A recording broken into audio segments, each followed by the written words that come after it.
तो हेलो, जय हिंद दोस्तों। शिवम क्लासेस धनबाद में आपका स्वागत है। तो आशा करते हैं आप लोग अच्छे होंगे, स्वस्थ होंगे और मस्त होंगे।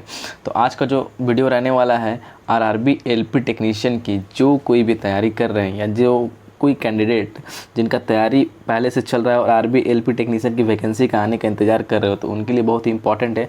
और उनके लिए एक छोटा सा इंपॉर्टेंट संदेश भी है ना, जिनको आपको ध्यान में रख करके अभी से चलना है। ठीक है, देखो सबसे पहली बड़ी बात है कि आपकी वैकेंसी आएंगी कब, ये सबके मन में डाउट है, क्योंकि 2018 के बाद अभी तक आरआरबी एलपी टेक्नीशियन की थोड़ी सी उनकी तरफ सुगबुगाहट भी नहीं हुई है, न कुछ ऐसा आया है कि अभी तक कब देंगे वो देंगे। लेकिन आपको पता है आपका अगले साल इलेक्शन है, लेकिन ये वैकेंसी आपका इसी साल 100% आप रहो कि आएगी। ठीक है, और इसमें बहुत सारे लोग चाह रहे हैं कि थोड़ा सा लेट से आए, और बहुत सारे जिनका तैयारी बहुत सारे लोगों का है वो चाह रहे बहुत ये वैकेंसी जल्दी आए।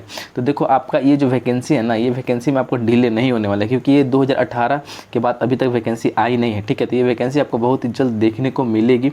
ठीक है, और हम लोग जैसा कि आप लोग जान रहे हैं, बहुत सारे ऐसे कैंडिडेट हैं जिनकी तैयारी बहुत ही अच्छी है, और बहुत सारे ऐसे भी कैंडिडेट हैं जो 2018 एलपी में क्या होता है ट्रेड पेपर्स में रह गए थे। तो सबसे बड़ी इंपॉर्टेंट बात, आप तैयारी कर रहे हो बहुत ही अच्छी बात है, लेकिन बहुत सारे लोगों का प्रिपरेशन अच्छे रहते हुए ट्रेड पेपर जो वो पास नहीं कर पाए थे। तो और बहुत सारे लोगों का मेरे में कमेंट भी आता है कि मेरा ये ट्रेड है, मेरा ये ट्रेड है, तो मैं कौन सा ट्रेड लूँ। तो सबसे पहले मैं एक बात आपको क्लियर कर देता हूँ कि देखो, आप जैसे मान लो कोई आप मान लो मैकेनिकल ब्रांच से हैं, तो मैं चाहूँगा तो इलेक्ट्रीशियन ट्रेड नहीं लग सकता हूँ यार।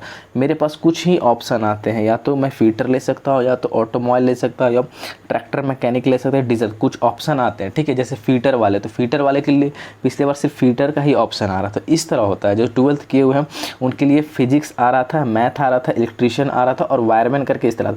तो कुछ सेलेक्टिव भी आपके ट्रेड आएंगे। ठीक है, ये आपको ध्यान में रखना है कि आप कोई भी ब्रांच से आईटीआई किए हो चाहे डिप्लोमा किया, तो आपको सभी ट्रेड के लिए आप एलिजिबल नहीं होगा। आपके लिए कुछ सिलेक्टिव ट्रेड है। ठीक है, इसके ऊपर मैंने एक सेपरेट वीडियो भी बनाया था। ठीक है, और देखो बहुत सारी ट्रेड है, तो मुझे तो इतनी सारी ट्रेड याद भी नहीं है, क्योंकि आपको पता आईटीआई में प्लम्बर होता है, फिर कारपेंटर होता है, ये सब जितने लोग भी हैं ना, ये याद रखना, आईटीआई आप किसी भी ट्रेड से किए हो आप एलिजिबल हो 100%, चाहे प्लम्बर हो चाहे।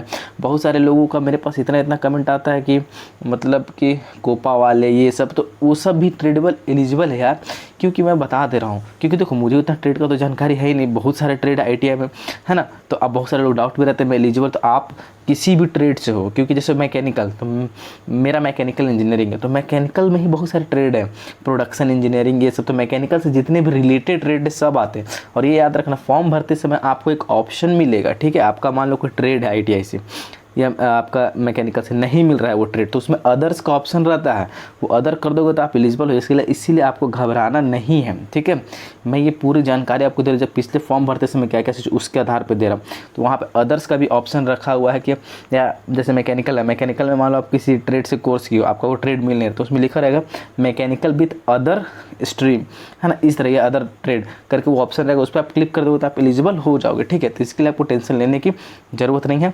तो बहुत सारे ट्रेड वाले हैं ना, तो सबसे बड़ी बात आप इस चीज़ के लिए टेंशन लो कि पिछले बार जो ट्रेड था आपका, जिस ट्रेड में फेल हो गए थे या जो नहीं हो पाया था, क्योंकि बहुत सारे लोगों का क्या होता, पार्ट बी जो ट्रेड पेपर था उसमें फेल हो गए थे, बेसिक जानकारी के नहीं चक्कर में क्वेश्चन रट के गए थे उसके चक्कर में।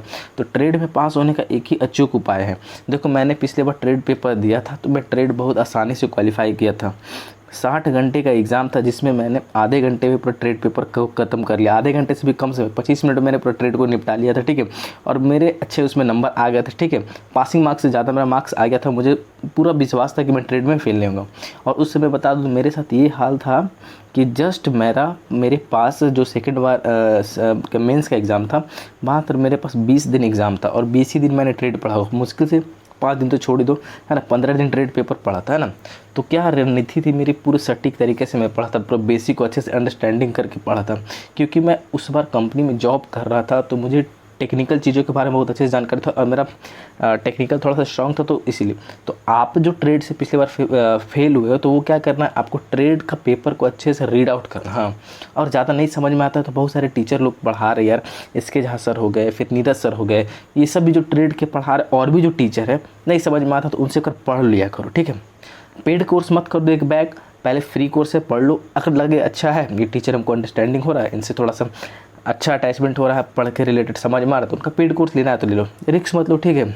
एग्ज़ाम एक ही बार देना है यार, ज़िंदगी में बार बार नहीं देना है। सेलेक्ट होकर के फिर आराम से सोना है, ठीक है, आराम से अपना आगे काम करना, बार बार इसे फंसे। इसीलिए आप एक बार पढ़ लो अच्छे से, ठीक है, ट्रेड पेपर के लिए, क्योंकि अब इसमें कितना भी अच्छा नंबर लाओ तो ट्रेड पेपर पढ़ लो। और वैकेंसी आपको हड़बड़ाना नहीं है, वैकेंसी आपकी आएगी। और 18 तारीख को याद रखना है, महासंग्राम होने वाला है और सभी लोग तैयार रहना यार, मिल कर सपोर्ट करेंगे। और देखो टीचर लोग भी अभी थोड़ा थोड़ा टीचर लोग में सुगबुगाहट हो रही है, ठीक है, तो वो लोग भी साथ आपका देंगे, ठीक है। और टीचर लोगों से भी मेरा अनुरोध है कि आप इस मुहिम में यार जुड़ो, क्योंकि आप स्टूडेंट से बने हो तो स्टूडेंट का मदद करना आपका फ़र्ज़ बनता है, ठीक है। तो चलिए वीडियो को यहीं तक रखते हैं, तब तक के लिए धन्यवाद, जय हिंद।